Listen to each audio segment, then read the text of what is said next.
Well, well, well, it seems Emperor George Bush I, the Don of the Bush crime family, has gone to either his reward or damnation, probably the latter.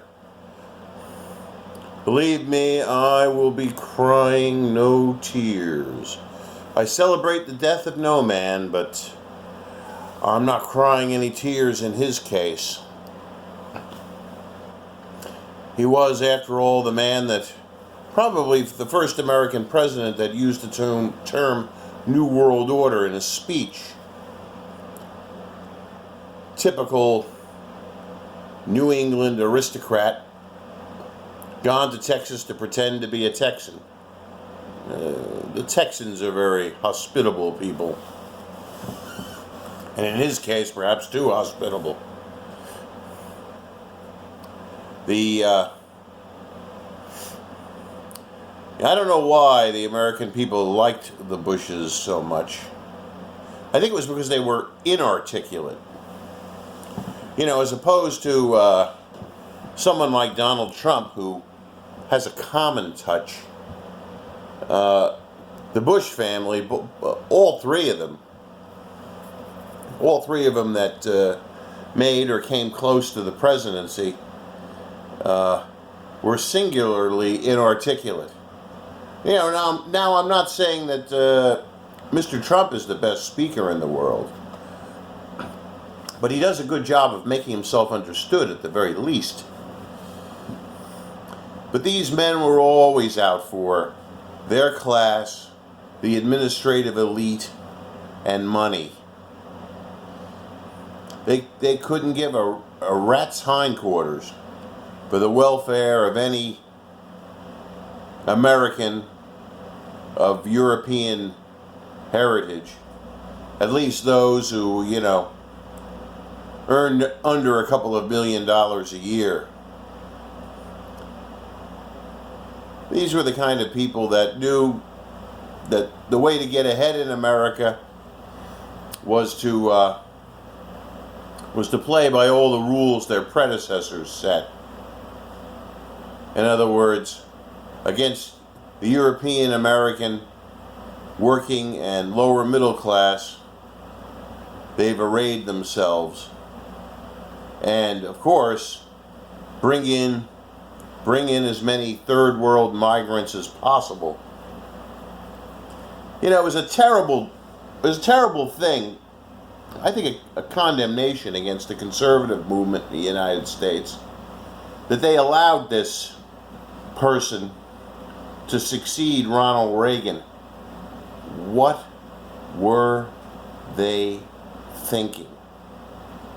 This was a man that was put into the vice presidency to balance the ticket. You have a conservative president, you have a so-called moderate vice president. And then somehow he gets the Republican nomination, like he's as conservative as Reagan. Believe me, I'm no special pleader for Reagan. I think the Reagan administration, however well-intentioned Mr. Reagan was a complete failure. But why they worship this man, this extremely inarticulate, establishmentarian snob, kind of makes me puzzled. Yeah, I mean, he might have been a flyer in World War II. Well, you know, there's some virtue in that, I suppose. But I can't think of anything that this man did after 1945 that was worth a tinker's cuss.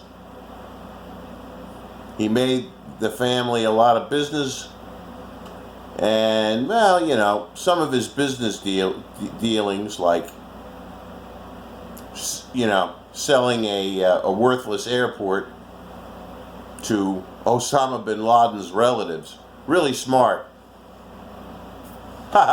Years before the 9/11 attacks, you know, he sold a useless airport in Texas to the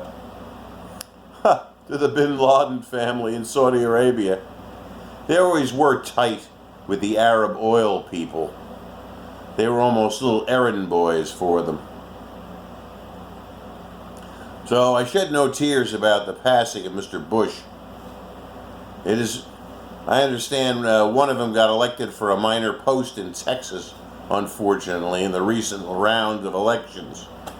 We can only hope and pray that the Bush family remain in obscurity and that they never have prominence in American politics again.